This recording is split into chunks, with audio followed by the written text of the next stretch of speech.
Okay, I am going to slowly get rolling here with my introduction before we move into our speakers. So I want to thank every one of you for joining us this evening. My name is Ann Harvey, and I'm currently serving as the board chair for the Sound Defense Alliance. And we are really grateful for your participation this evening. So this gathering is part of a region-wide effort to connect with folks across the region about the growlers and their impact and the work of Sound Defense Alliance, along with member groups like Quiet Skies and COER to challenge the Navy. We've had gatherings with residents of Camino, the San Juan Islands, and the Olympic Peninsula this fall. Brian Silverstein, thank you, Brian, is our Zoom manager who will be muting everyone except the speaker. He's available to help with any Zoom issues that you might have. So you can contact him down in that chat box along the lower border of your Zoom screen. And I want to make sure you know that we will be recording this meeting to make it available to people who could not attend tonight. So after a brief introduction of the Sound Defense Alliance, we'll hear from each of our 4 speakers. Please post any questions that you have in the chat box, again, down along that bottom border there, and we will have time to address them, at least some of them, after speakers have finished. With such a large group, we may not get through all the questions, but we will make an effort to respond after the meeting to questions that we haven't been able to attend to tonight. We also want to make sure we have some time to hear from you before we close. We want to know how the jets are impacting you right this minute. I know they're flying right overhead. And also what you'd like our organizations to do and any ideas for expanding the bases of our organizations. We'll wrap up at 8:15. So again, for those of us who've just joined us, we'd love to have you enter your name and the town that where you live. So in the chat box, put your name and where you live. Thank you. So I have lived in Coupeville for over 35 years now, and under one of the 2 Growler flight patterns that flies out of the outlying field near Coupeville. My background is in higher education, so I see myself as a lifelong learner. That's been at my core, and it certainly is connected to my work with the Sound Defense Alliance. I've been concerned about the impact of the F-18s, the Growlers, on all residents and all living creatures of our region. One of the ways that I address my concern is through learning and through action, thus my involvement with the Sound Defense Alliance.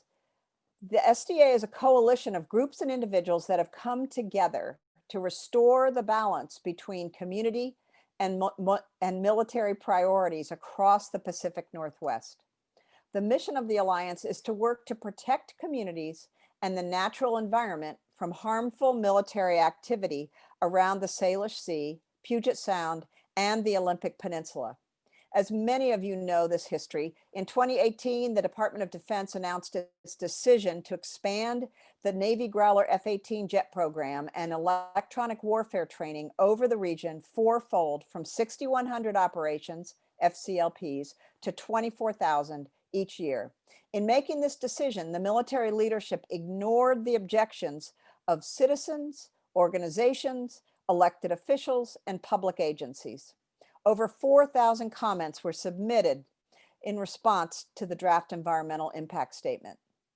The impacts of these growlers, as we know, include deafening noise, poisoned air, land, and water, as well as economic and housing impacts, and harm to marine, air, and land species, some of which are threatened or endangered. We are in this fight for the long haul. Our foci are threefold: building political power by expanding our base, our visibility, our membership; promoting legislative action by deepening our relationships with elected officials and being included at the table. They are the bosses of the Navy. And finally, building our organizational capacity, continuing to expand our capacities as an organization in terms of our structure and our functioning. So it's my privilege at this point in time to turn this gathering over to Larry Morell from Port Townsend, who will speak on the Growler expansion and its impacts. Thank you, Larry. Thank you, Ann. Let's see if I can get my screen up here.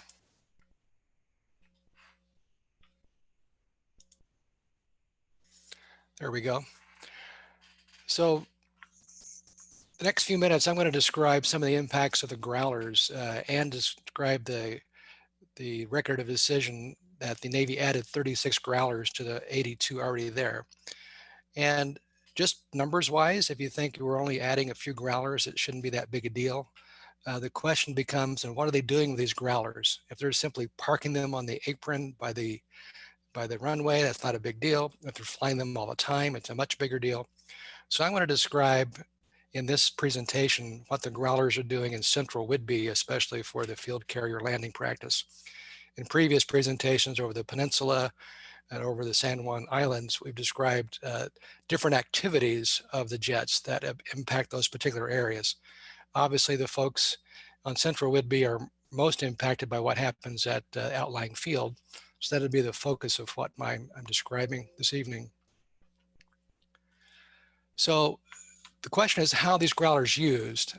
The alternative 2, which was picked in the environmental impact statement, the big deal for central Whidbey is that the growlers increased by 2 in each of the carrier squadrons. Squadrons used to have 5 jets per squadron. Now they've got 7 jets per squadron.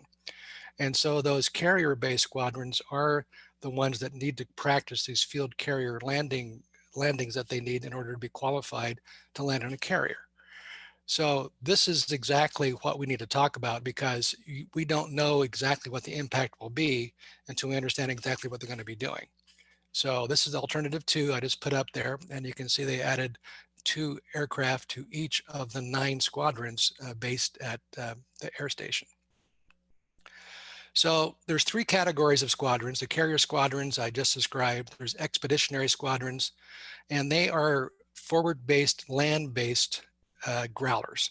So they don't land on aircraft carriers, they land on a land-based runway. So they don't need to do field carrier landing practice. The fleet replacement squadron, which is the only one of the squadrons that are permanently based on Whidbey, is basically the training group, the folks that are there to teach the other pilots and electronic warfare officers how to use the growlers. So of the folks that need to practice carrier landing, the carrier squadrons are the biggest user of OLF. The second biggest user is the fleet replacement squadron. The expeditionary squadrons don't need to use OLF at all. Everyone practices airmanship, which happens all over the Northwest, from Forks all the way over to the Okanogans, and that's simply how you fly your jet. Electronic warfare happens with all the categories, since they need to be able to operate the electronics in the growlers. And this is primarily for the use of the electronic warfare officer who sits in the back seat of the growler. So the question becomes, how many carrier squadrons will they need to train at the same time, and when that might happen will give us an idea of what to expect as they're using OLF. First question is, how many carriers do we have, and where are those carriers now, and where they're going? So this is produced, this picture up now is from the US Navy News Organization. That's an organization that reports on the Navy. This is not a Navy-based organization. So the USS Carl Vinson, you can see in the upper left-hand corner, it's based in Bremerton, and it's currently en route between Bremerton and San Diego. They're doing some training with that one currently. Theodore Roosevelt is based in San Diego, and it's back there now. This is the one that was involved in the COVID-19 outbreak that resulted in the commander being fired, essentially. The only other one that we need to concern ourselves with right now is the Nimitz. The Nimitz is the only deployed of the 9 carriers that the Navy has active currently. This is the only one that's deployed. So that is the only place where we currently have Growler squadrons active, and that's the one that keeps being replenished. A Growler squadron just got back from the Nimitz just about 2 weeks ago and was replaced by another Growler squadron. There's obviously training going on right now, so perhaps another carrier is about to be deployed. The Navy is very quiet about when these deployments happen, so we don't really know exactly when these might occur. Other carriers you see here, the Ronald Reagan, it's based permanently in Yokosuka, Japan. So the Growlers that are assigned to that carrier are already in Japan. So they don't come back to Whidbey for training, except very rarely, maybe once a year. So we're looking at these 10 carriers. They're called carrier strike groups. One of the strike groups is deployed, the Nimitz, as I described earlier, and currently has the VAQ 139 Cougars from Whidbey on it. So of the 9 squadrons, only one of them has been deployed, which means if we're looking at what might happen in the future, the other 8 squadrons that aren't deployed, they're not just sitting around doing nothing. At some point, they're going to get assigned to a carrier strike group, and they also will need to be trained. So what happens? So I've got a map here of central Whidbey, and I've tilted it sideways. So north is on the left, pointing slightly up, and outlying field is now lying horizontally. The ferry terminal is on the end, the bottom of the screen. On the far right hand of the screen is Greenbank. On the far left hand of the screen is Penn Cove, and Coopville is in the left center, just to get you oriented there. Now, what do? They basically fly in circles and then land and take off again at outlying field. The nominal tracks that they use, and these are the ones that were described in the EIS, are about 2 miles wide and roughly 6 or 7 miles long. So they have this track that they have been assigned as this is basically the minimum turning radius of a Growler flying at landing speed, which is about 140 knots. If they're using runway 32, they fly in this pattern here on the bottom, and they always fly counterclockwise. If they're using runway 14, because of the winds, they'll fly again counterclockwise, but they'll be landing, in this case, from the north and flying to the south. This particular pattern can support up to 3 Growlers. The Growlers have to be separated by between 90 and 120 seconds, which is about 2.5 miles, give or take, at the speeds these Growlers are flying. So that's all you can fit in, and this would be about a 13-mile perimeter. So if you want to add some more Growlers, you have to extend that. So what happens to the rest of Whidbey? Well, when you add those 2 miles that you need between each of the Growlers, it turns out that the 4th Growler extends out here almost to Lake Hancock and extends almost into Greenbank. Both of these flight patterns will extend, and they'll obviously fly over more folks.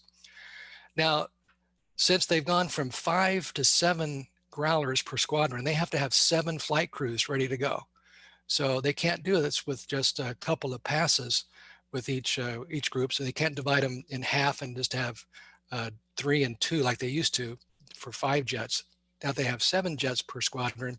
They have to have at least 4 and maybe sometimes up to 5 jets per practice session. When they put the 5th jet in, it reaches all the way out basically to Greenbank. And so this is a very long flight pattern. They have been doing this more and more frequently because they've got more and more jets that need to be trained. So the bottom line is as they deploy more Growlers into more squadrons that need to be qualified for aircraft carriers, it's going to get worse. Add to that the fact that we know that they've added more powerful engines to the Growlers, which are about 20% more powerful, which of course means louder. And the bottom line is, unfortunately, you ain't seen nothing yet. So this point, I'm going to exit this and pass this on to Paula Smina, who has a variety of topics to cover, and we'll take questions at the end. Paula, take it away. You're muted, Paula. Oh, and here I am always telling people to unmute. I'm sorry. Good evening. As Larry said, I'm Paula Spina. I'm here representing Citizens of Ebeys Reserve, or COER. Tonight you'll hear a lot about what the SBA has been doing to eliminate Growler scourge in our region. I'm going to update you on what COER has been doing. COER and the SDA have separate and different, but equally important roles in this fight. Most of you know that COER has been litigating against the Navy for several years now. The SDA does not get involved in litigation. That's COER's realm. Our latest suit, brought along with the state of Washington, challenges the Navy Growler's expansion EIS decision, which, as you all know, was absolutely the worst case scenario for Central Whidbey and the surrounding regions. In round 1 of this lawsuit, COER filed a motion for a preliminary injunction to stop the expanded training until the main suit is decided. As you can hear, that hasn't been stopped. That motion with supporting pleadings was submitted to the judge at the end of August, and we are still waiting on a decision. Pending that ruling, the main suit has essentially been stayed. If the judge rules in our favor, we anticipate that the Navy will appeal, which will stretch things out. If we lose the motion, then the parties will move on to the main lawsuit. In the meantime, our attorneys, along with members of the COER Board of Directors, have been combing through the tens of thousands of documents in the EIS administrative record. We believe that we have identified the strongest arguments and evidence, and our attorneys have already started drafting our brief. This is a lengthy and very complicated litigation involving hundreds of hours of attorneys' time up to now. As an aside, I'd like to take a second to thank the community. This suit and all the hard work being done has only been possible because of your support and financial assistance. While working on this litigation, COER has also been busy on many other fronts. For instance, we have filed numerous Freedom of Information Act, FOIA, requests with the Navy and other U.S. government agencies. In violation of FOIA, the Navy stonewalled us on several requests, leading to another lawsuit. That suit was settled in August when the Navy ultimately complied with its FOIA obligations. But perhaps most gratifying was that the Navy was obligated to reimburse our attorney's fees in the amount of $17,500. You may have seen the various media reports about the resolution of our FOIA complaint and the Navy's payment of our attorney's fees. The Whidbey News-Times even wrote a favorable editorial regarding our action to force the Navy to comply with its FOIA obligations and federal law. We have other FOIA requests outstanding. COER has also been involved in non-litigation activities. This year, we initiated the When They Fly, We Call campaign, asking residents to call the Navy's noise complaint hotline whenever the growlers fly. This campaign resulted in significantly higher noise complaints to the Navy. Our campaign is being run in coordination with the Quiet Skies San Juan County Noise Map website, which was expanded this year to include our entire region. These two programs, working together, put the Navy and our political leaders on notice that the growler is unwelcome in our communities. Your part of that job is to keep calling the Navy Noise Hotline and noting complaints on the San Juan County Noise Map every time the growlers fly over your homes and businesses. We should have, Brian, I don't see the outline with the website locations. If it's not up there, then we'll get that up later in this meeting. We have for you. I'll go ahead and put it up. Yeah, go ahead. Well, let me keep going while Brian's trying to get that up there for you. In addition to our When They Fly, We Call campaign, COER has also been engaged in opposing the Navy's use of our state parks for commando training. We helped alert the public to this scheme, and in November, COER filed a formal objection with the Parks Commission. The Navy's plan is to insert trainees into the parks to observe and stalk simulated human targets, us. They specifically want to use our parks instead of their own military reservations because they want to use civilians as props. This is completely unacceptable. Our state parks are for peaceful civilian use and are essential for public health, especially now with the COVID pandemic. Congress has provided the military with millions of acres reserved solely for training purposes. Putting military trainees with realistic-looking weaponry in close proximity to unaware civilians is a recipe for deadly conflict. In North Carolina, a deputy sheriff killed one and seriously wounded another military trainee in a similar situation. And who pays in the event of a tragedy? We do. In the North Carolina case, the local county had to pay out $750,000 in damages. Our state and local governments are already under financial distress. Our parks must remain civilian. And this is another area where we need your direct assistance. How can you help? 1, write to the Washington State Parks and Recreation Commission expressing your opinion about this proposal at commission@parks.wa.gov. Hopefully we'll get that up on the screen.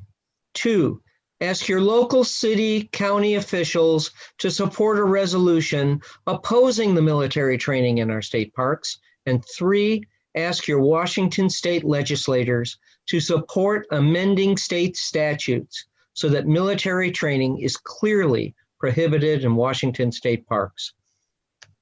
The Washington State Parks and Recreation Commission plans to vote on this proposal at their January 28th meeting, so time is critical.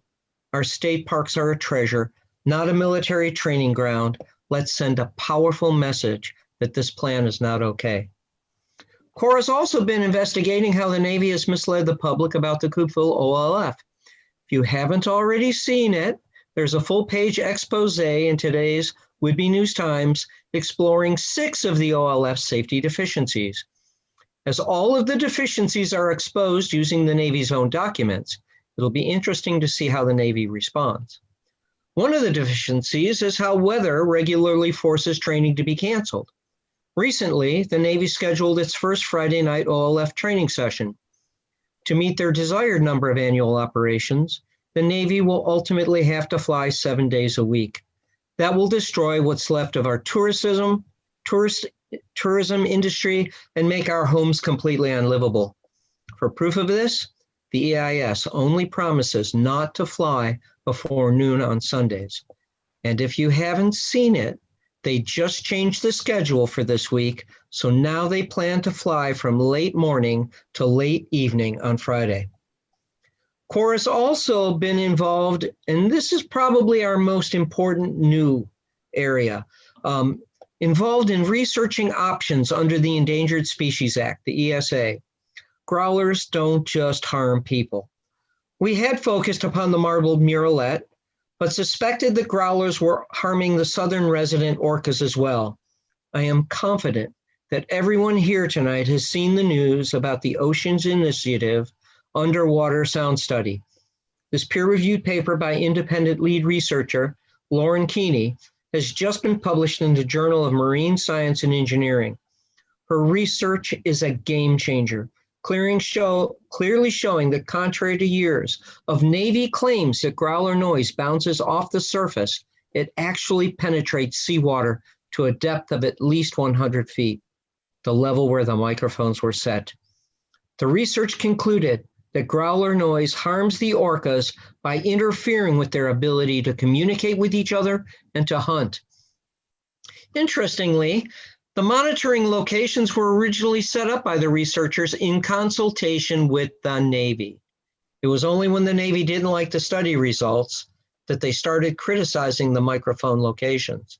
I'll let you decide if this is hypocrisy or Navy standard operating procedure.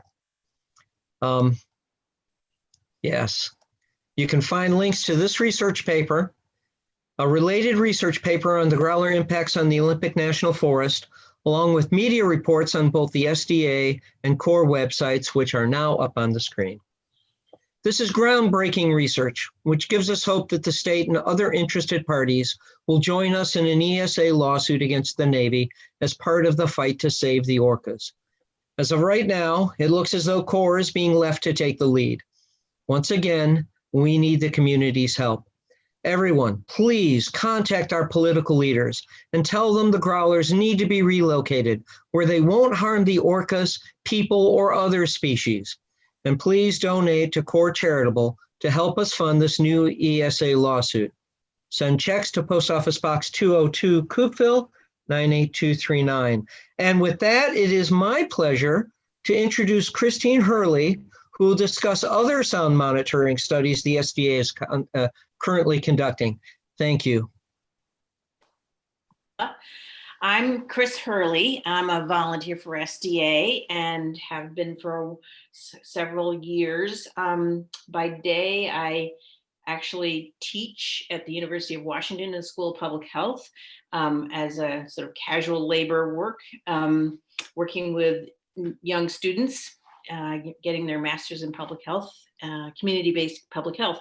But my day job these days is to be a supportive team member with one of the best things that's happened to SDA in the last few years is that Lauren Keeney, who Paula was referring to, Lauren is a as an independent researcher now, previously at the University of Washington, who has decided that noise is she is passionately interested in the issues of noise, community noise experience from military jets. And we have been blessed by her interest in this area. She started several years ago with the study over the Olympic National Park. Then last year was doing hydrophone measurements off of OLF. And this past a year ago, just about now, Lauren and I started working to think about doing monitoring of growler noise out of Whidbey. And to see how far it went. I want to just talk about the study that we're doing now, and to just discuss it in very basic terms. We have a couple of goals that are now up on the screen. The first is just to actually measure noise. As most of you know, the Navy has described noise as averaged noise, not the real experience of noise. As Lauren, who is the mother of 2 6-year-olds, now 7-year-olds can tell you, if noise was expressed as average, screaming children would not bother you. However, that's not how noise is experienced, and that's not how we experience it underneath the growlers. We wanted to actually measure noise in residential areas. We also wanted to get a better measurement, as we know that average noise is totally inadequate, and in fact, the noise monitoring that the Defense Act now appropriates money for will get real noise monitoring rather than averaged or modeled noise. We wanted to actually look at how frequent noise is experienced. We wanted to see how often the noise is above a certain level, above 85 or 90, 95 and 100 decibels. And we wanted to see how noise was experienced at the same time in different places, so that we chose multiple sites around both OLF and ALT as our measurement sources. And we left, in this case, we decided to go beyond Whidbey so we've got monitoring sites in Port Townsend, over on Camino, on Fidalgo, down closer to in Ledgewood, and the same thing again, we're getting a monitoring site on Lopez for Altfield, as well as around in the Douala area. The other thing that we wanted to do was to take our own exposure levels, our own noise levels here, and compare them to these other studies that have done health impact studies. As you may know from, if you've been hanging around this issue for a while, the Navy did not do an assessment of the damage. They said simply noise is not a bothersome issue, and it's not of significant impact. The Department of Health at the state level asked that the Navy do a health impact study, and they chose not to. So there is no measurement process. There's no assessment process to see what happens when individuals like us are exposed to noise of significant nature, like we are living with here. So we thought, well, the next best thing we can do is go to other studies that have looked at similar noise, similar frequencies, and similar low level. And that's hard to find. In fact, what we found is that there really is only one good study of health impact that has been done in the world for similar noise to us. We have other studies that look at one dimension of noise, but the U.S. Air Force Base on Okinawa, the prefecture of Okinawa, did a study of the impact of extreme exposures into that community, and has published it. It was published in 1999, and it's the best comparison we have. And one of the things that's pretty clear to Lauren, and now because Lauren has helped me understand it, to me, is that when the Navy says that their exposures there's no information about damage that can be done. It's true.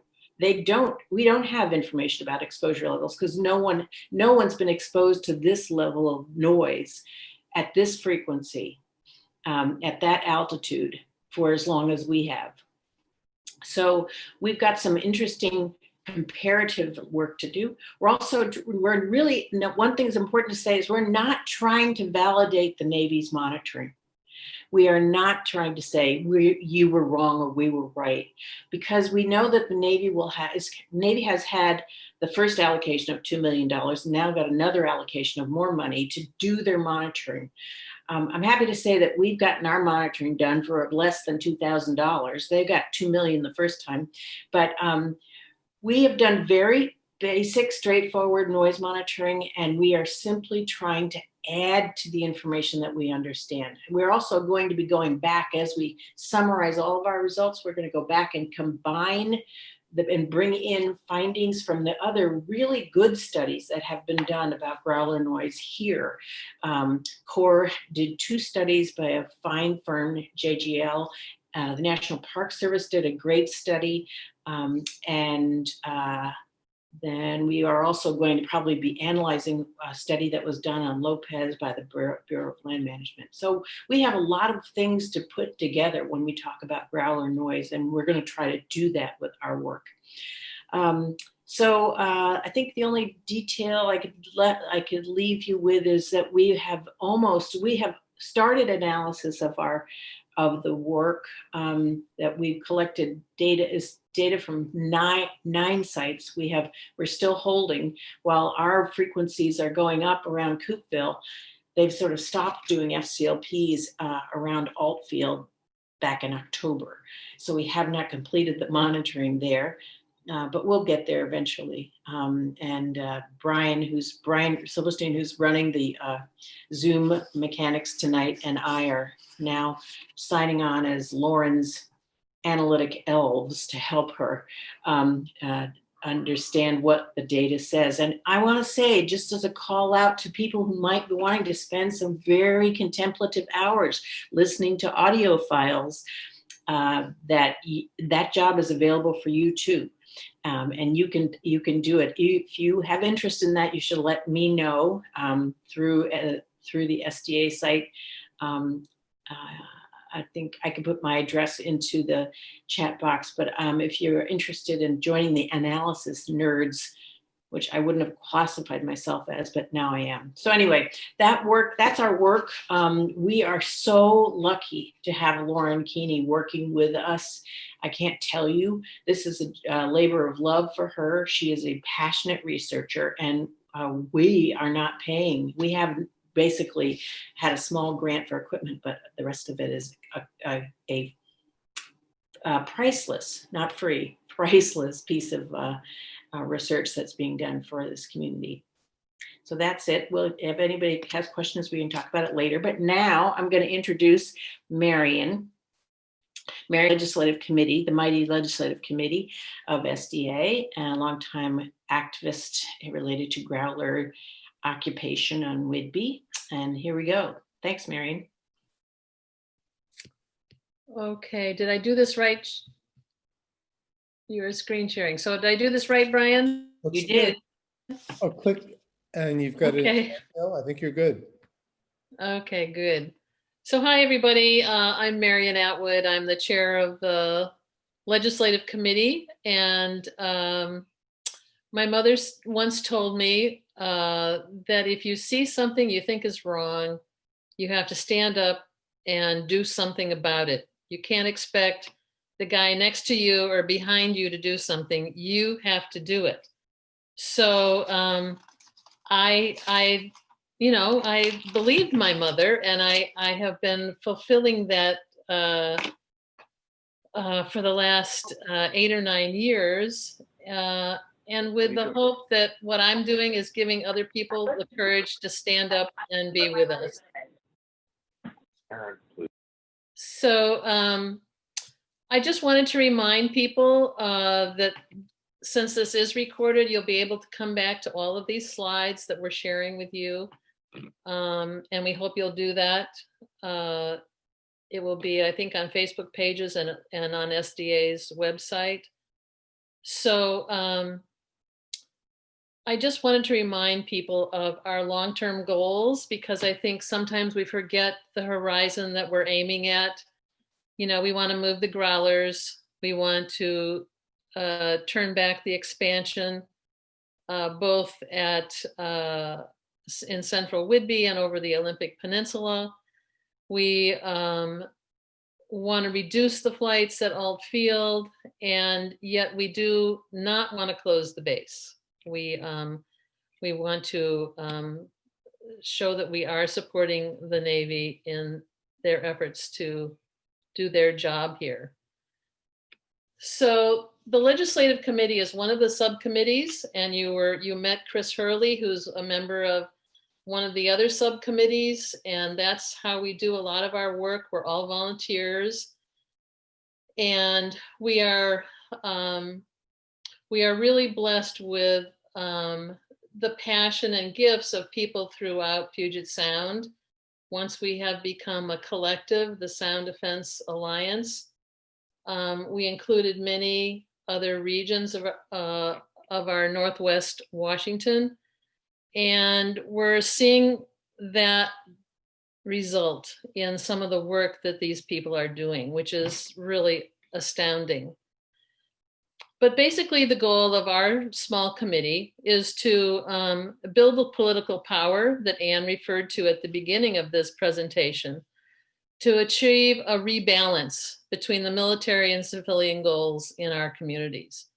And so to do this, our ultimate goal is to promote congressional action, because when the day ends, the Congress, the United States Congress, is the only boss that the military has to recognize. We can make a lot of noise. We can be very agitated. We can agitate the Navy, you know, every day, every week, every month. But ultimately, it's Congress that makes the rules, and the Navy has to follow the rules. So we are geared to making that happen. That's our mission as the Legislative Committee. And so with that in mind, we have focused on certain things. And the NDAA is one of the things that we have focused on, the National Defense Authorization Act. And we focused on that because it always passes, because it's a military budget. So unlike the federal budget, which sometimes gets held up for political reasons, the NDAA always gets passed. And so we set up this idea to, in fact, Governor Inslee gave us this idea to ask for the real-time noise monitoring to be put into the NDAA. And last year we achieved that. This year, again, we were able to make that happen again. We just last week, the National Defense Authorization Act passed through the House and through the Senate, and we have been reauthorized for another 12 months. And this is a result of having a relationship with a senator, Senator Cantwell, who really felt it was in our best interest to make sure that the Navy did a real study, because they had dragged their feet all year long and did not establish their monitoring sites until September. And so that would have only given them about 3 or 4 months to finish up their study, which was impossible. So Senator Cantwell wanted to have a real-time noise monitoring study happen. And so she held the Navy's feet to the fire and got that in the bill. So that's a direct result of Sound Defense Alliance working to make something happen. So I just wanted to show that this zone of pain is a regional problem. And Larry showed a little bit about how the expansion of the Growler fleets has made their area bigger and created more noise throughout the region. The way that we, as a legislative committee, tackle this problem is that we have to mobilize at all levels through towns and counties, the Washington state officials, our federal reps. And we start this with you, with all of you. And it's kind of a slow process. We've been working at this for a couple of years now, but it starts down at the grassroots. And we ask all of you to start relationships with some of the people that are in your communities, like in your towns, your mayors and your commissioners. You know, a lot of you people know those folks. You may know Molly, you may know someone on the Board of Health. You know, who are the people that you know and that you can influence? Because we want those people to help us influence the next tier of elected officials. And those people are some of the state officials. Now we have, I think I missed a slide. No, I didn't. Okay, so the Washington state officials. So we have Governor Inslee, which we have a pretty good relationship with his staff. We do get, you know, all of our emails responded very quickly now with Governor Inslee's staff. Lisa Brown is up in the corner. She's the head of commerce. And Hillary France is in charge of our public lands. And Weissman is in charge of public health. So these are some people that we want to concentrate on. If you have relationships with these people, we will want to know about that. And other people in the state who can help us move the growlers. Our ultimate goal is to move these growlers out of here and to return a more equitable balance to the region between military and civilian goals. And here's some of the state reps. If you know your state reps and have good relationships with them, these are the people we need you to be getting closer to, deepen our relationships with. And we need some people who are Republicans who can talk to the new Republican who are in some of these new roles. So we want to be talking to everybody, no matter what political party they are. This is a nonpartisan issue. And so if you have interest in this or you know these people, I certainly would like to know about that. And these are the people in Congress that we are relying on. Each of these groups can send a letter to the next group above them. So our state reps can send a letter of support for what we are doing to Representative Larson or to Representative Smith or Representative Kilmer. This is how it works. You start the ball rolling and we roll it up the hill. Ultimately, our senators have more people to deal with, are harder to reach, but these are the ultimate people who can make things happen. And so we are very lucky that Senator Cantwell has been very much in our camp, has been very responsive to us. And Senator Murray is supposedly working behind the scenes for us and has made some things happen. So although it may not look to you like there is something happening, all of this work behind the scenes that you are doing, that our committee is doing, as we work to talk to our mayors, commissioners, state reps, state officials, and senators and congressmen, it is all to our benefit. So nothing is wasted. It's just not very visible. So our grassroots action plan, just to be really general, is to build a wide and strong and diverse regional people-powered base. That's all you. That's you, all you out there who are listening and are here on this call. Partner with Washington officials and other organizations like National Park Conservation Association and other environmental groups, and work with the congressional staff And then right now, this is our current focus. This will be one of our current focuses for the rest of the year, is to work on the 2021 NDA.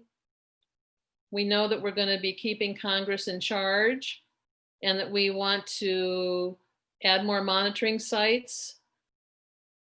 Transparency is a must. We want to use a wide range of noise metrics, and we need continued congressional monitoring. So we're going to be working with our congressional staff to make these things happen. And we're going to do that with your help and with all of the other electeds who are going to be helpful to us. And then this, if I can make this work, this is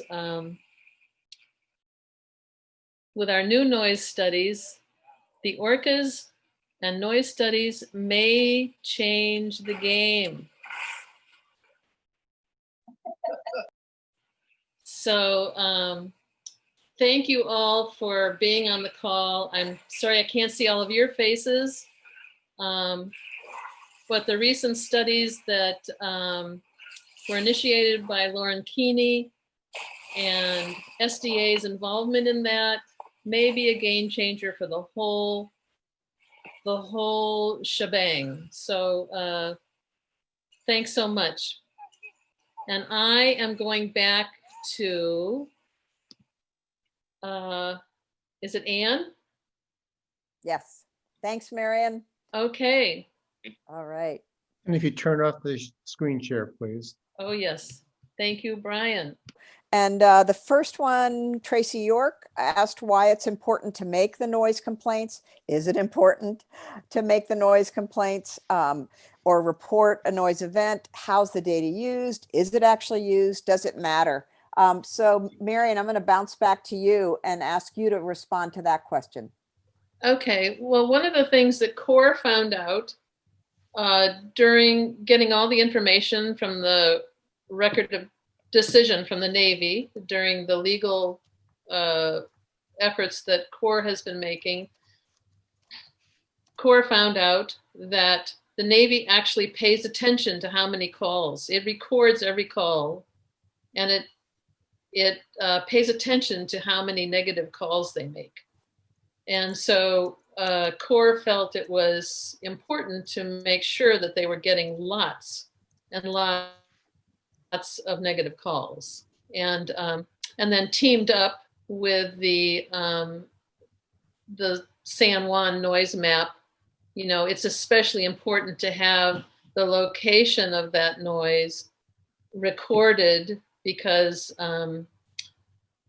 that is a system that records the actual location of noise, what that has been actually made, and that's going to be important to us when we're going to be talking to the nature and the Navy in the future. So both of those things, one is kind of good trouble and the other one is creating more data.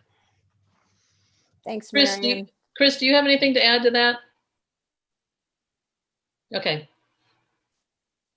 Okay, thanks. And I just want to add to what you said about the importance of putting your dot on the map with the San Juan County noise monitoring project.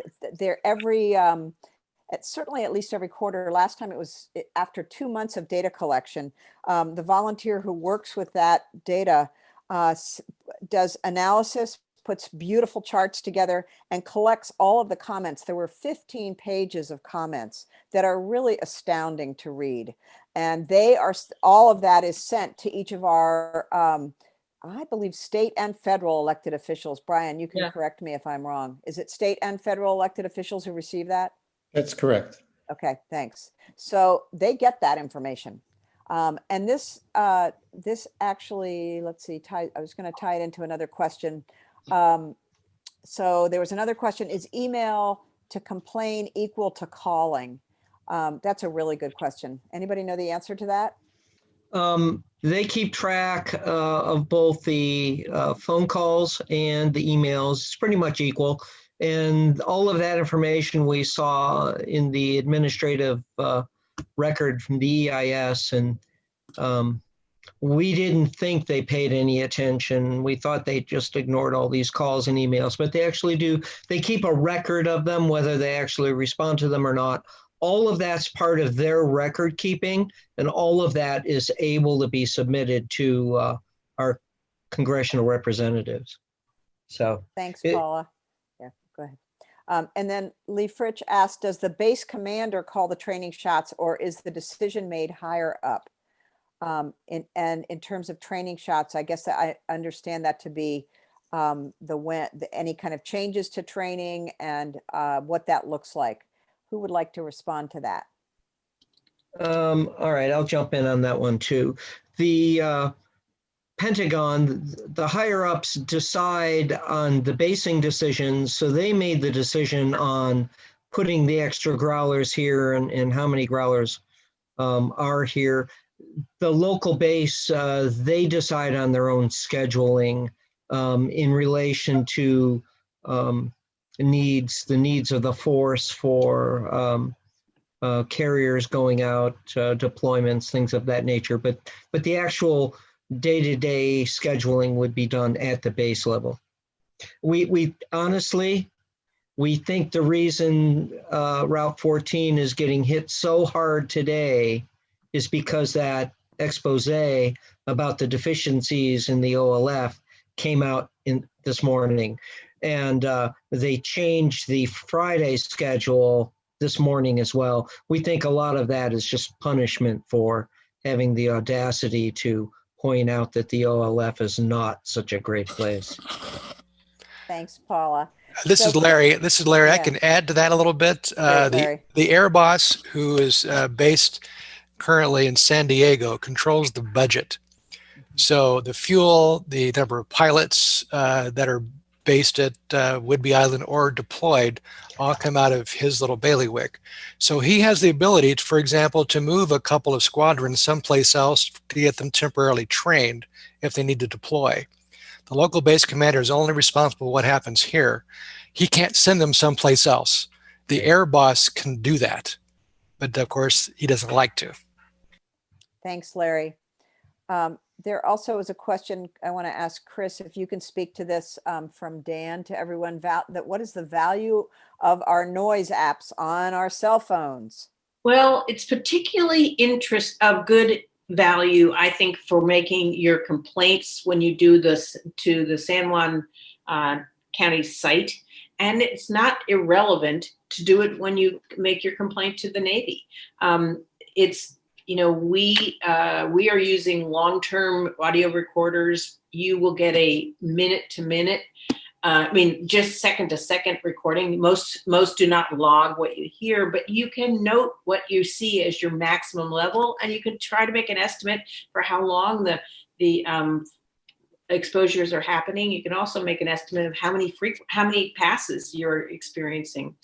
But somehow actually passing along the maximum frequency is probably the most valuable thing you can do. It's not going to be scientifically accepted. They can test everything scientifically that we bring to them, but I think it's worthwhile doing.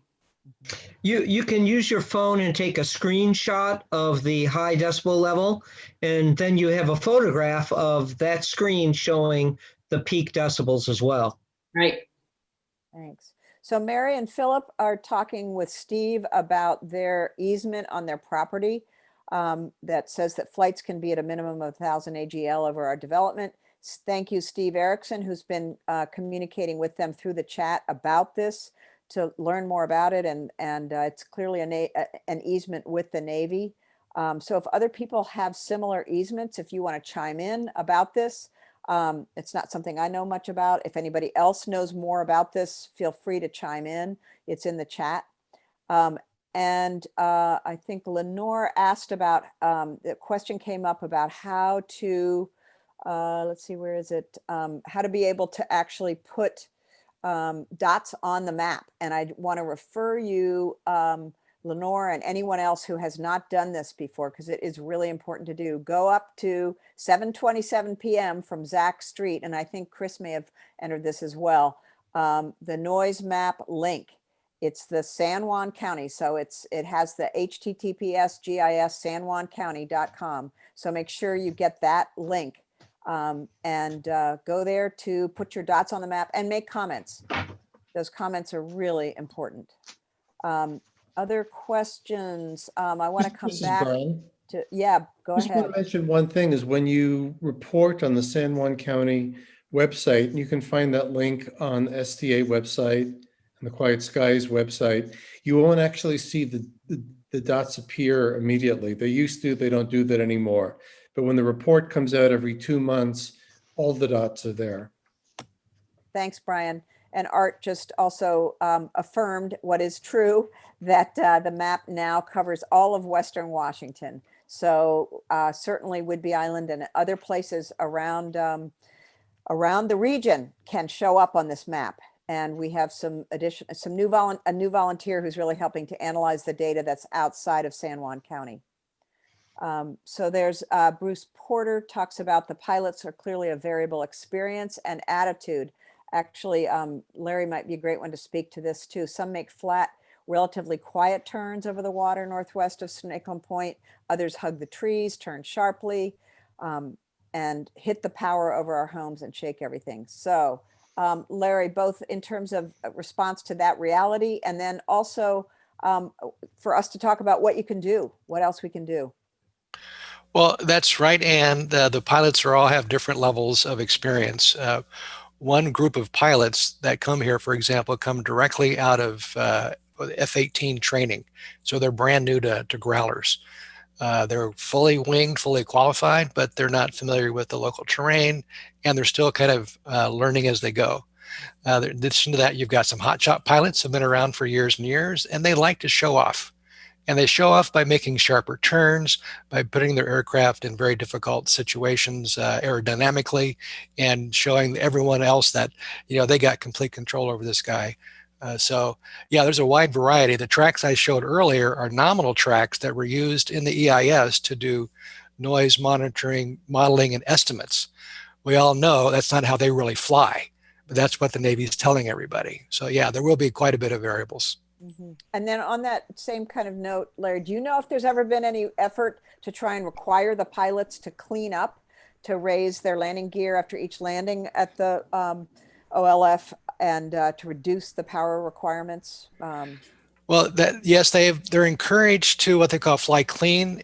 So flying dirty means you've got the tail hook down, you've got the landing gear down, and you've got full flaps.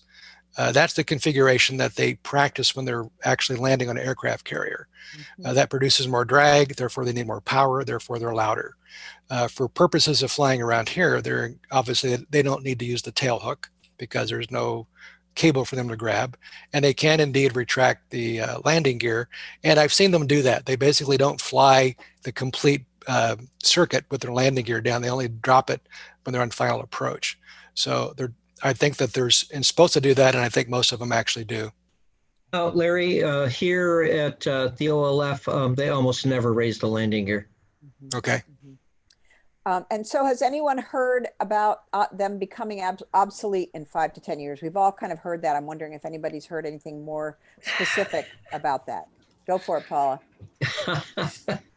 There's a lot of discussion about drone capacity, and at some point in the future that'll probably happen. But I like to think of our Growler pilots and the Navy aviators as the knights in shining armor. And when bows and arrows and swords were the only weapons, they were king of the horse. It took a long time after the invention of gunpowder, guns, and cannons for cavalry to give up. In fact, you still had the Poles attacking tanks in World War II with cavalry. I wouldn't count on the Growlers being out of here in 5 years unless we can force them to be out of here in 5 years. And that's why it's so very important for everybody to be involved. We're a tough little cadre of groups and people, but we need more people involved. We need everyone involved. Thanks, Paula. So there are several other questions. I'm just going to take 1 or 2 more minutes for questions, and then I want to give the floor to folks who are have things to say about their own experience. Looks like Zach and Dominic are examples. One other question was, Paula, will you hold up the site again, the San Juan County site again? That was a request. All right, I posted it on, I actually typed it in again, but here, I'll hold it up again. Thank you. And while you do that, I just want to again thank Steve Erickson for underscoring why we do this. And we do this because endless pressure, endlessly applied, can move unmovable objects. Thank you, Steve.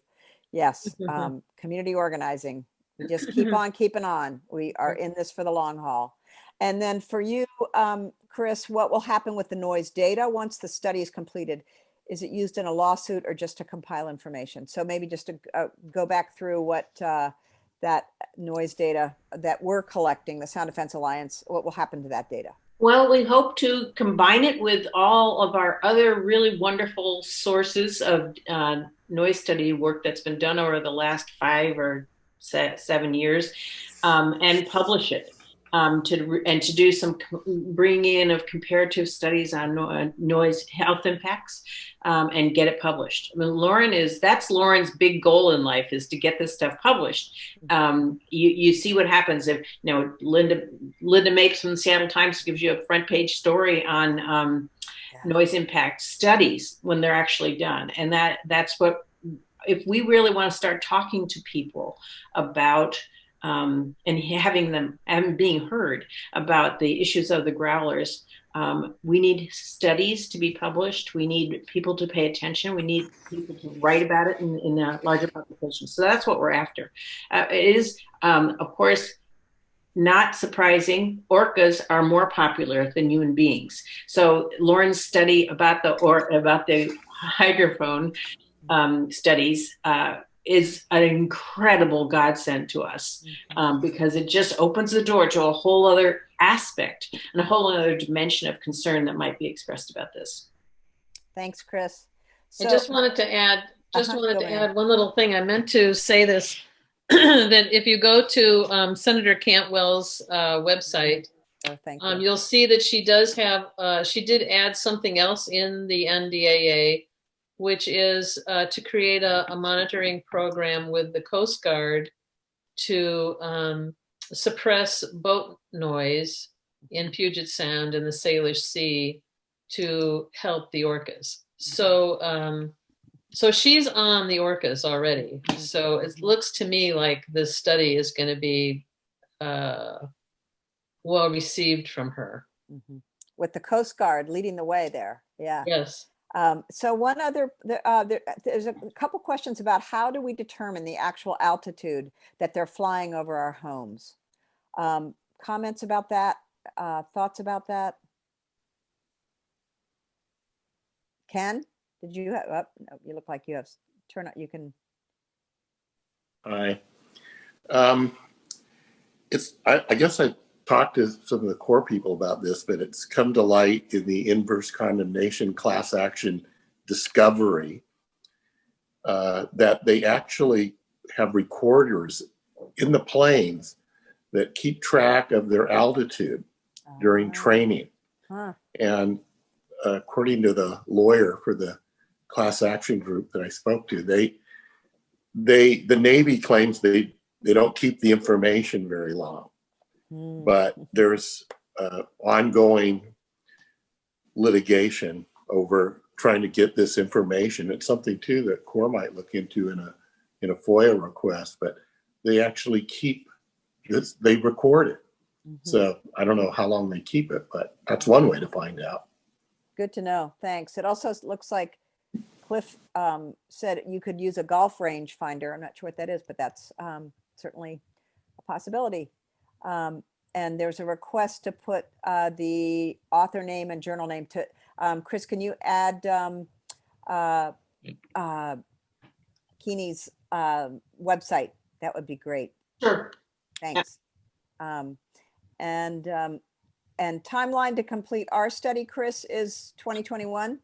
I was just responding to Melissa, who asked, but I don't really know. I suspect it's going to take us a good long while because it's the analysis always takes much longer than the data, and that we're not done with data collection, and we have yet to incorporate other study work that has not been analyzed, like the Bureau of Land Management. So I think we're a ways off. I would suspect we're at least a year off. Mm-hmm. And then you can draft it, submit it, have it accepted, and then through the pipeline, an article is published. But that also takes quite some time. So I'd say at least a year. Mm-hmm. Mm-hmm. Thanks.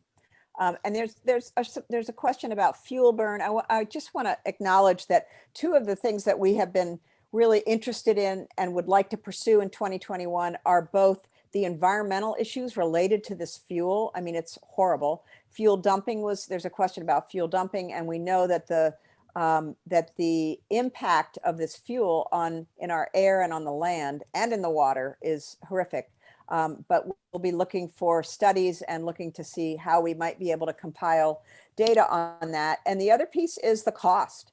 And I think with the new administration in the White House, we may just have an opportunity to start to really push on the cost, how much money is going into the Department of Defense, into the Pentagon in our federal budget, and start to work on that angle as well. So I just want to see who might want to speak to their own experience. I want to just see if Dominic or Zach, you both wrote about the just horrific decibels, over 100. I think one was 105, one was 110. In terms of your experience, is Zach visible and able to unmute? Or, yeah, are you there, Zach?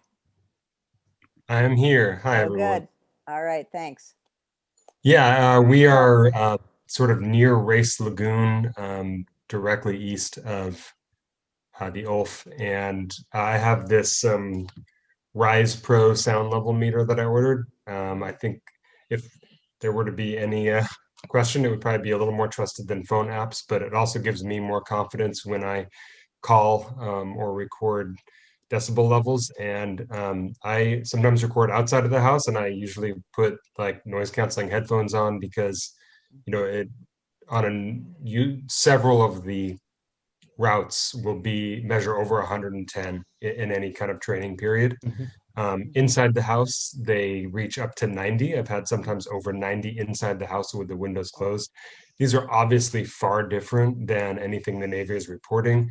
And that was kind of part of my question. If the Navy website says 110 can cause instantaneous hearing loss, then how can they approve, flights? And I know that they crunch the numbers their own way, but it just seems like to me there's got to be some avenue that I'm sure has been tried around how the Navy's own data says what they're doing is unsafe.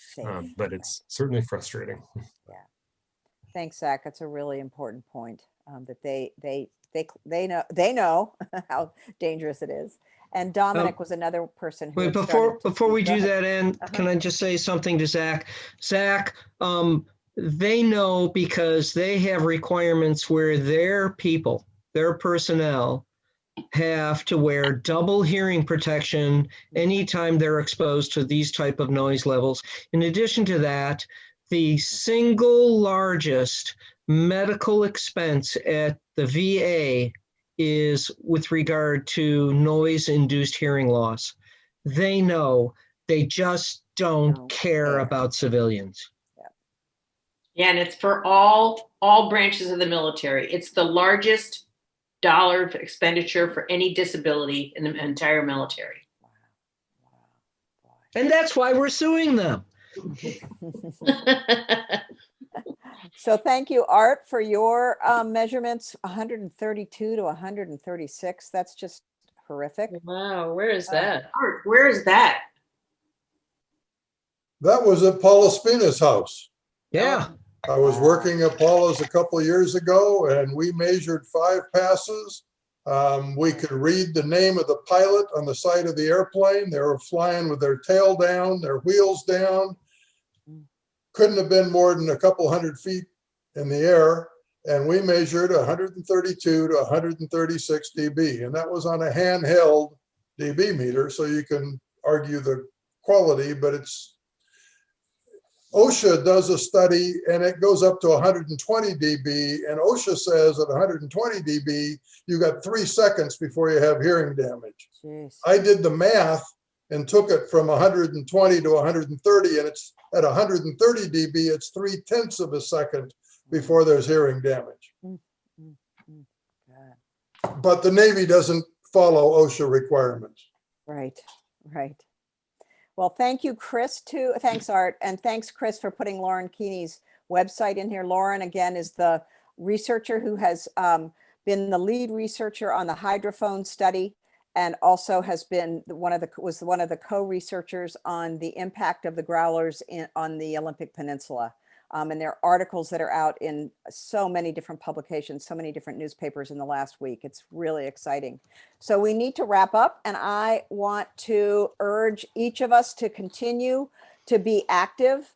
And what does that mean? So go to our websites, go to Sound Defense Alliance, go to COER, Quiet Skies, and join these organizations. Donate, donate, donate. We all need funds. Contribute. We will do a year-end fundraiser. We'll be eager to have your financial support as part of that. Contact your elected officials. They can't hear too much from us. And we, of course, will let you know when we have action alerts, and we want you to chime in together to contact elected officials. Send emails to us. To let us know what other ideas there's some great ideas that were just popping up towards the end of this conversation, but send us emails and keep in touch with us about ideas that you have about your experience. We always, in our newsletter every month, include at least a half a dozen stories of people's experiences, so that we all can, it's like, I didn't know how bad it was in Forks. I didn't know, we all are learning about the kinds of experiences that people are having across the region. I also want to acknowledge that Lauren Keeney, the researcher we've been speaking to, will be doing a webinar at the end of January at through the University of Puget Sound, and it will be open to the public. It'll be on measuring the impact of military flights on the Olympic Peninsula soundscape. So Sound Defense Alliance and undoubtedly COER and Quiet Skies will be sending out the information to folks, so you can sign up for that webinar, because we all want to keep learning about the research that she's been doing. So when you hear the growlers, what do? You call or comment, send an email to the Navy. Focus on how low they are. Focus on what is particularly disturbing in your experience. And report on the San Juan County Jet Noise Report website.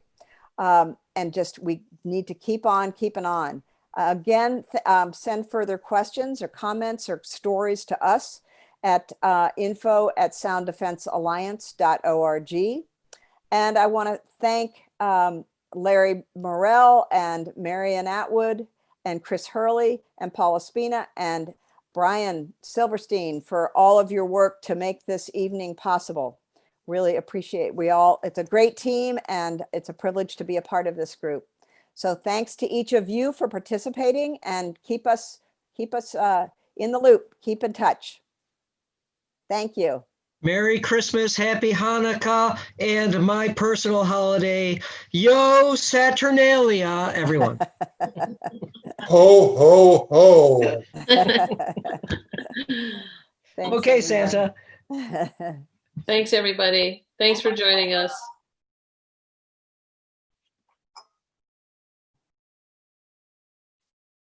Are we keeping the speakers on for a debrief, or do we just all go away too? You can stay on for a few minutes. Okay.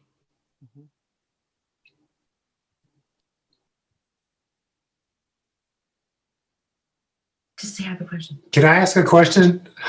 Sure. I know I can type, but I feel like a question speaking it would be much more effective. But I'm really curious about the prospects of either a class action suit or a lawsuit in general. Why is that so difficult? It would seem to me that it would be quite easy for us as a community to show harm, that we have been harmed by this noise. And that's what Okay. the premise behind every lawsuit is. I can answer that. I was the one that tried to tell you the endangered species would be a much simpler and more effective suit, really, because it's a very strict, stringent law that they have to comply with. The problem with health is nobody has a baseline for any injuries prior to being exposed to this noise.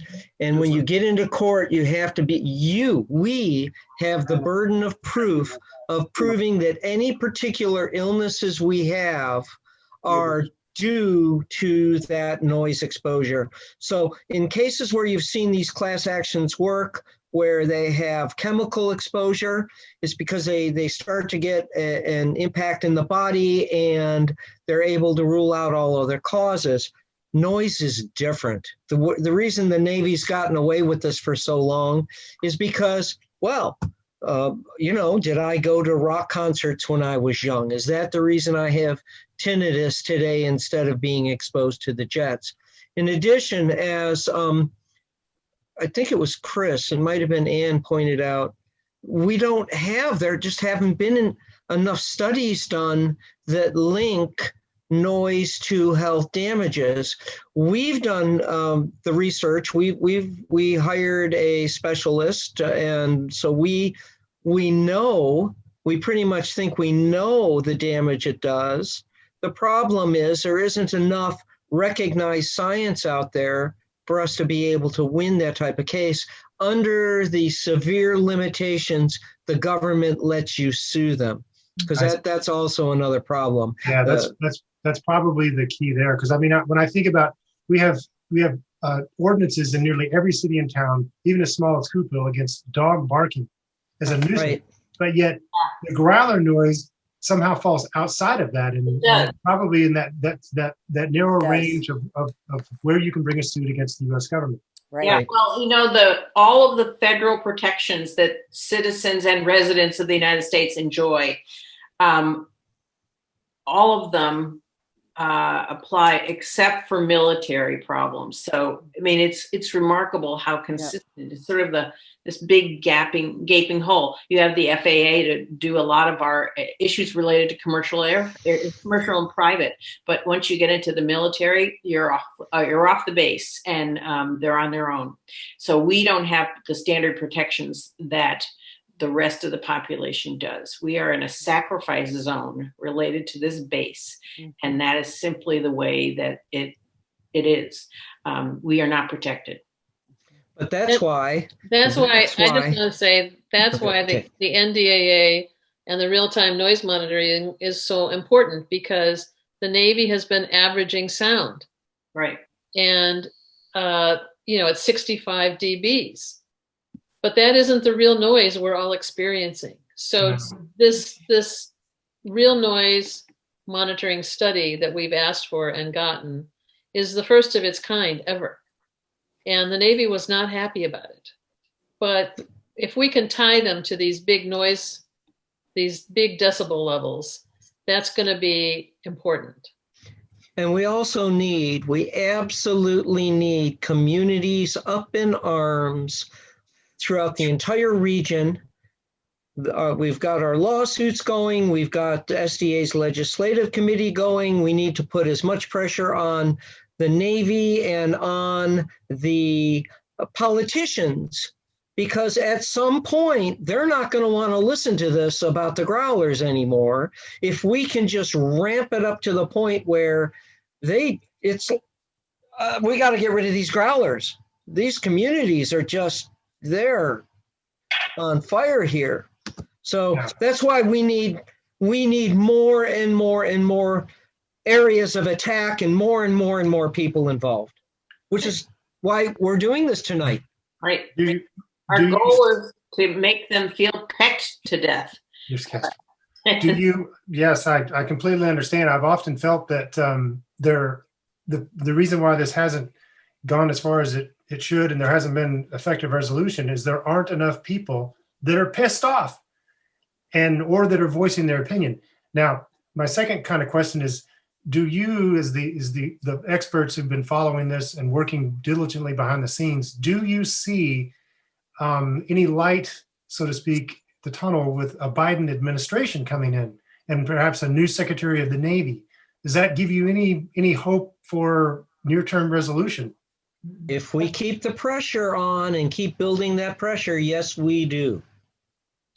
Actually, I feel like there's been a momentum shift with these recent studies and with the change of administration in the election.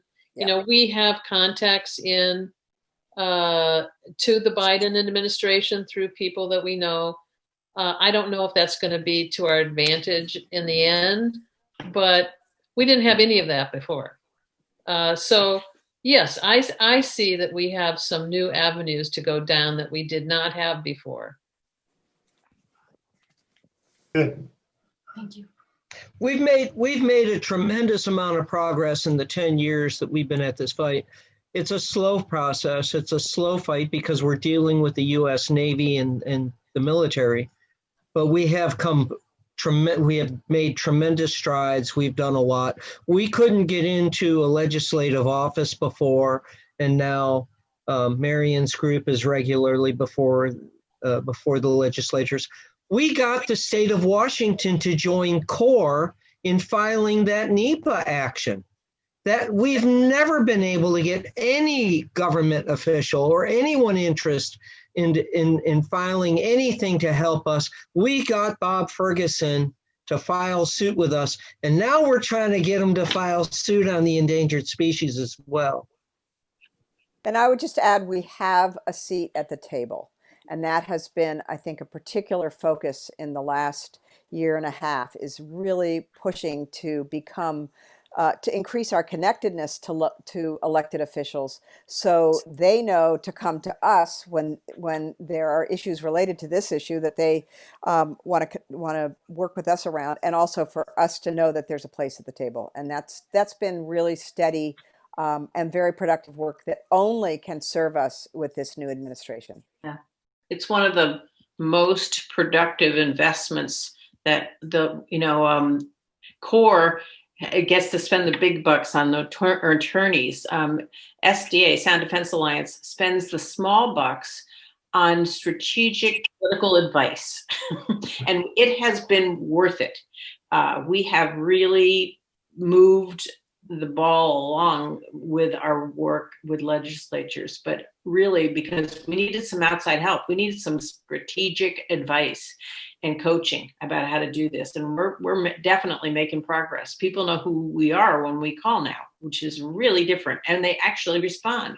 Mm-hmm. So those things are all different than a couple of years ago. Good. How do I question? Oh, there. Okay, I'll be quick. Okay. What? No, Oh, hang on. Okay, hang on. Sorry. Okay, I'm sorry. I've never done it.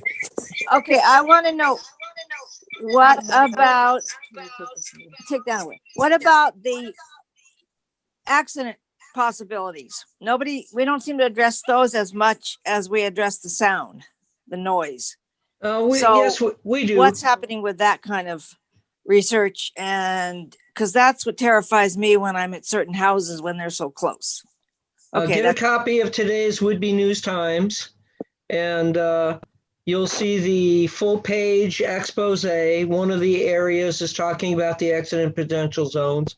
There's also, COER has a white paper. You can go to our website. There's a white paper up there that talks about the dangers, the accident potential zones there. And it's part of our lawsuit as well. So we are looking at that. It's just that most people respond viscerally to the noise, and that's what they're interested in. Okay, thanks, Paula. You're welcome, Kestrel. Good to see you. Same to you.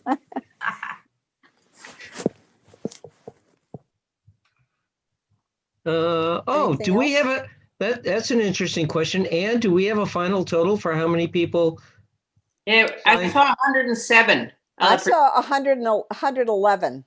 The high point when some people were still here and leaving and such. Wow. Yeah, over 100.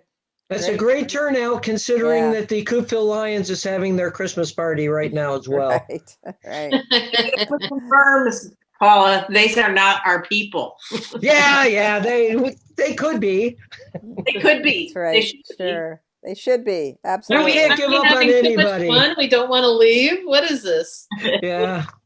It's so much fun. Thanks So- for making it pretty easy, Brian.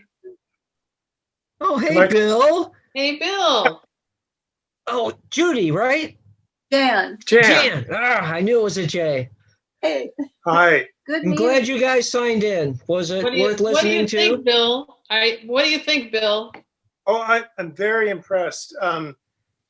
Several years after the 12 years of WISE, Whidbey Islanders, I met with some people who had worked at the base, civilians, and they said, you have no idea how influential you were. And you're doing really good things. You have no idea how influential you are.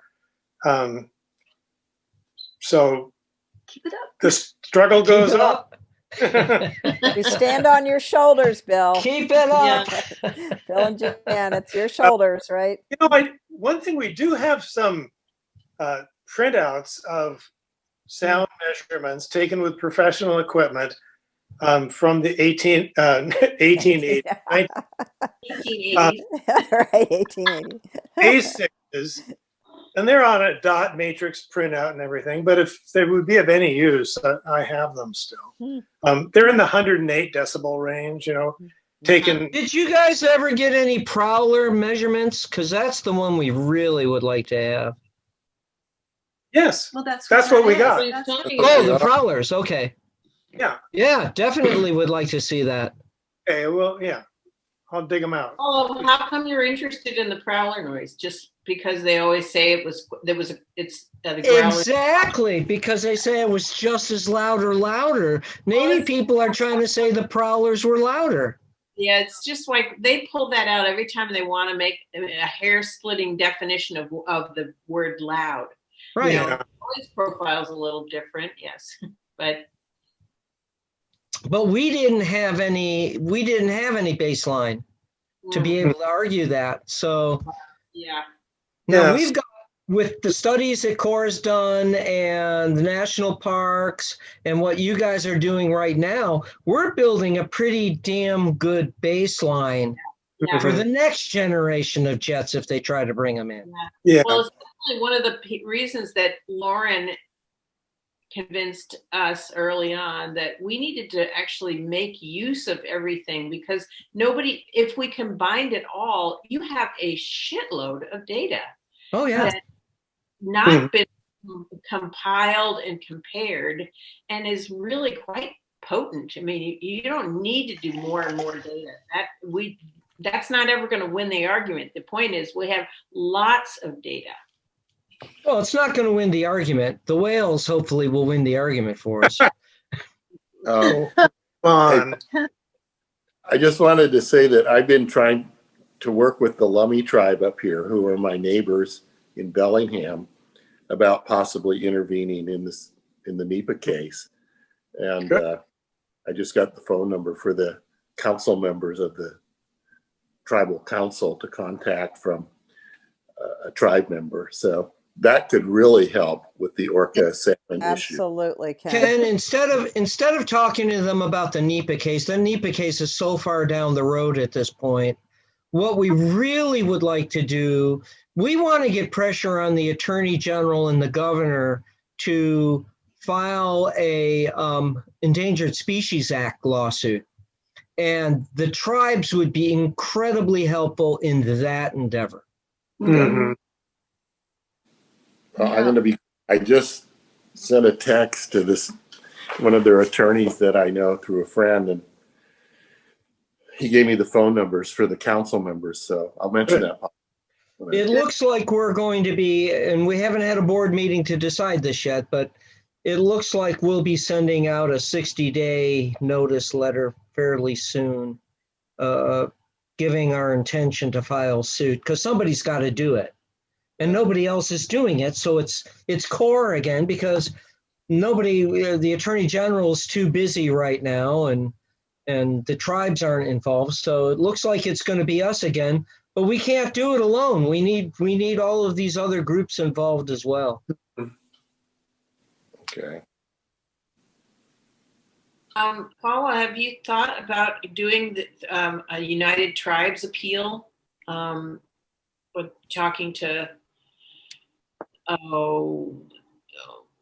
the Fawn Sharp and others in terms of getting all of the tribes?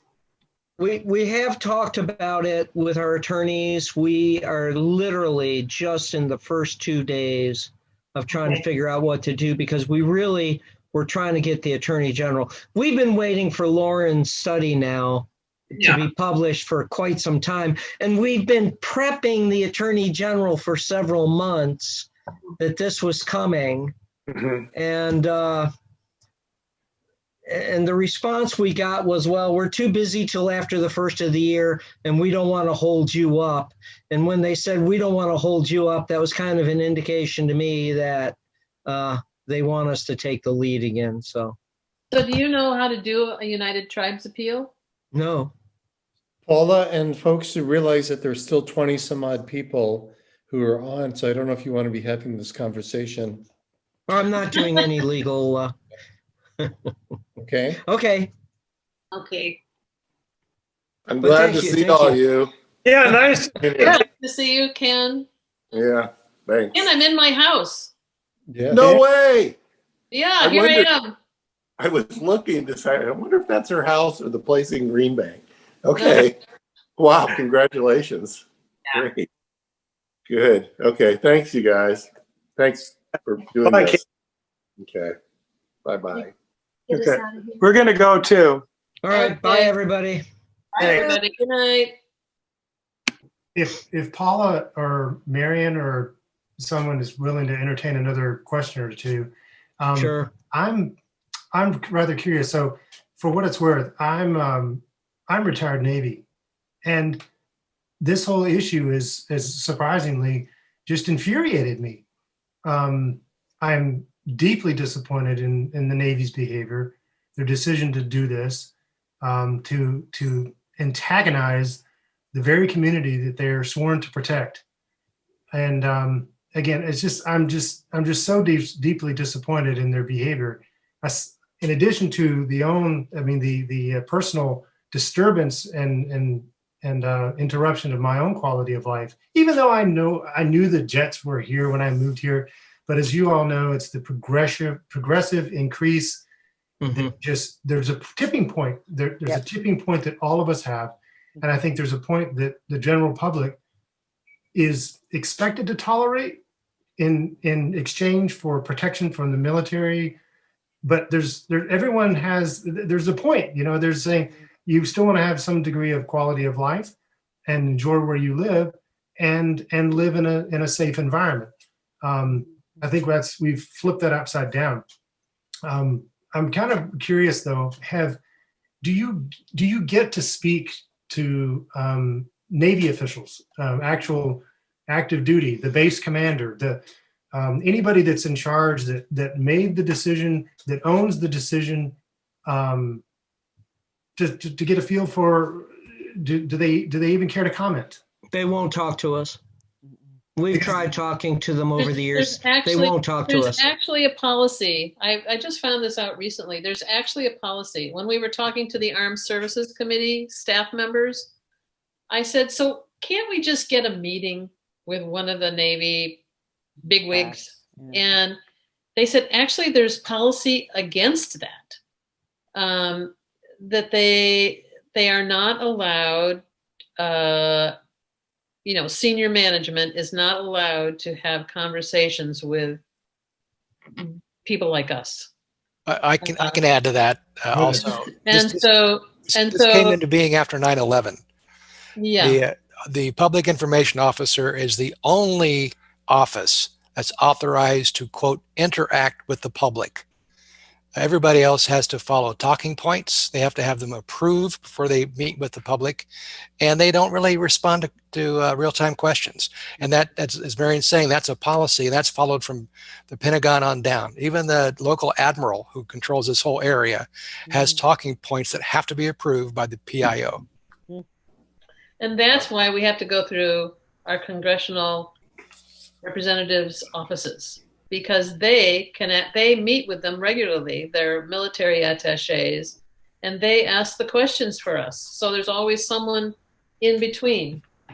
Yeah. I think also to realize that decisions are not made at the base.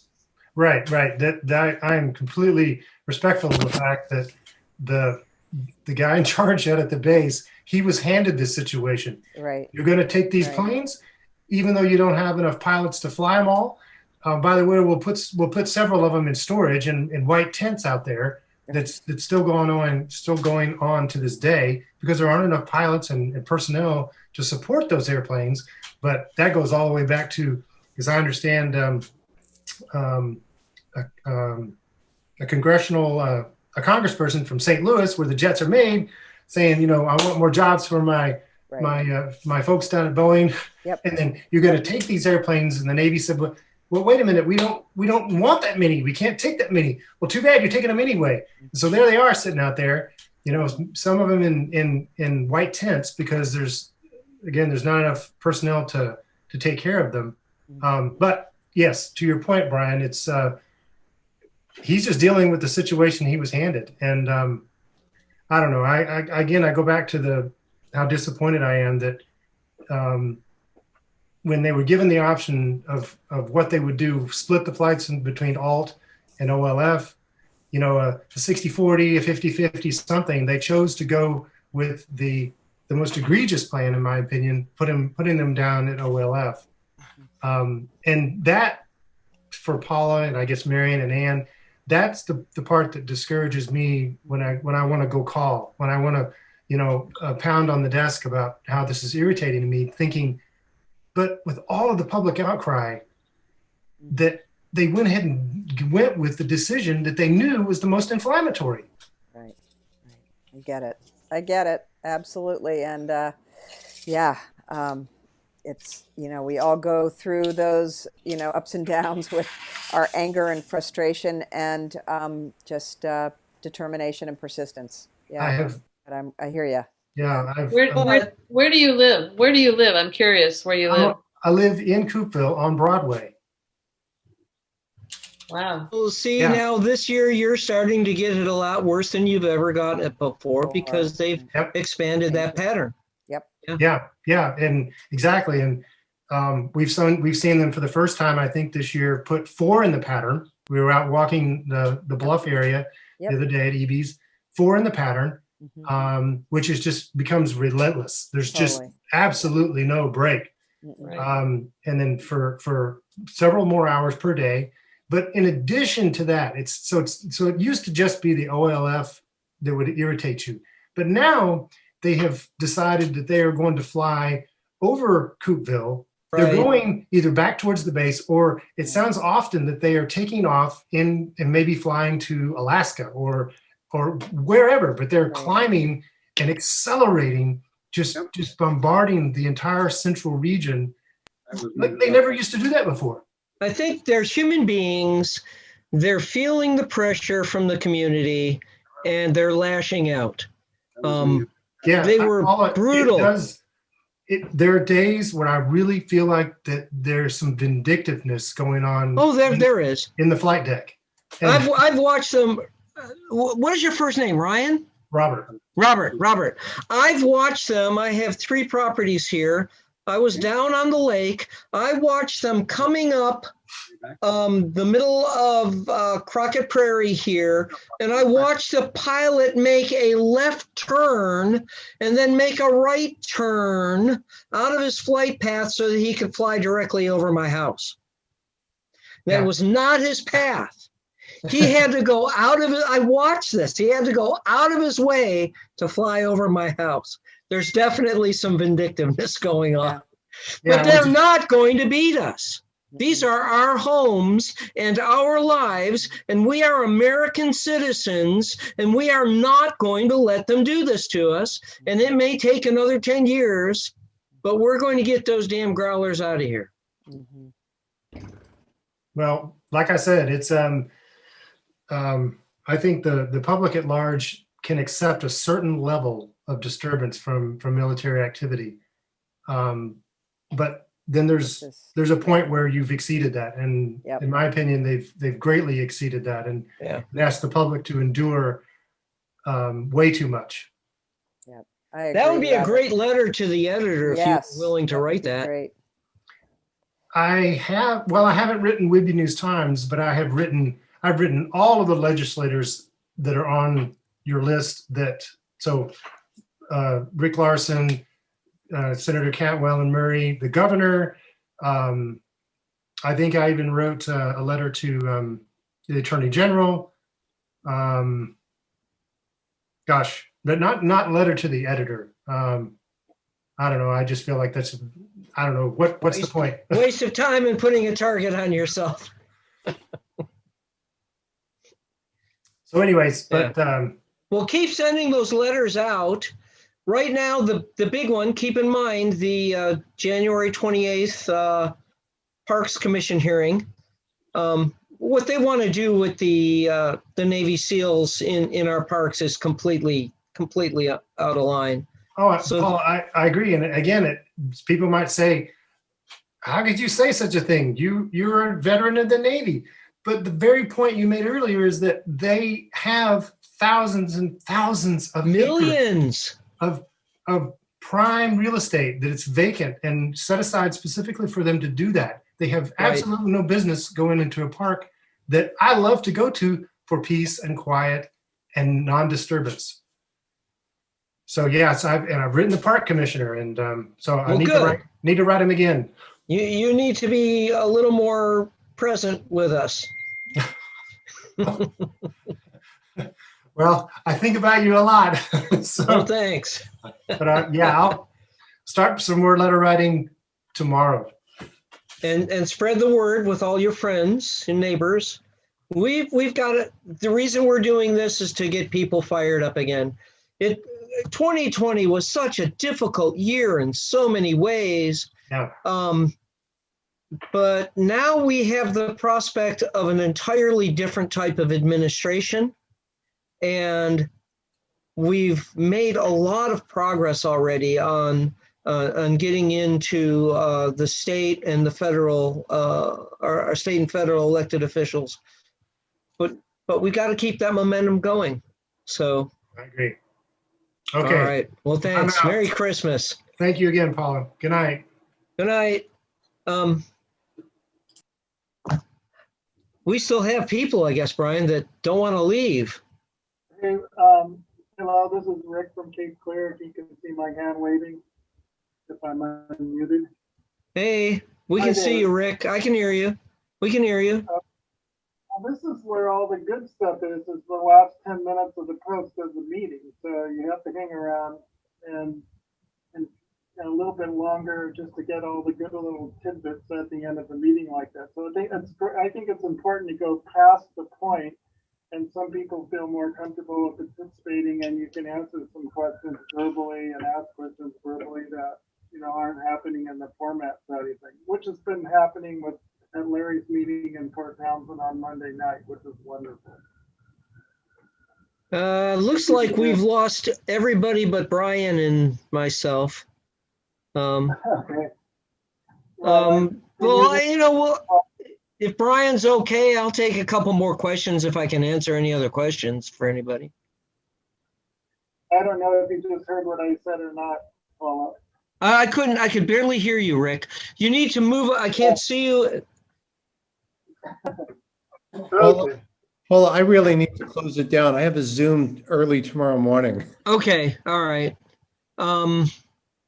Well, that's fine. I'll get with Larry Morrell next 7 o'clock next Monday, and I'm learning a lot each time I spend time with you guys and get a little bit more information each week. There's a lot there to absorb. If you can hear that. Well, let's call, we heard you. And that whole deal in Port Townsend is incredibly crucial. You guys need to get that group going and get on the radar as well. So really important to get that done. All right, I guess we're done because Brian's got to go and he's the man in charge. So Merry Christmas, everyone. Happy Hanukkah. Stay well. All of you. Bye.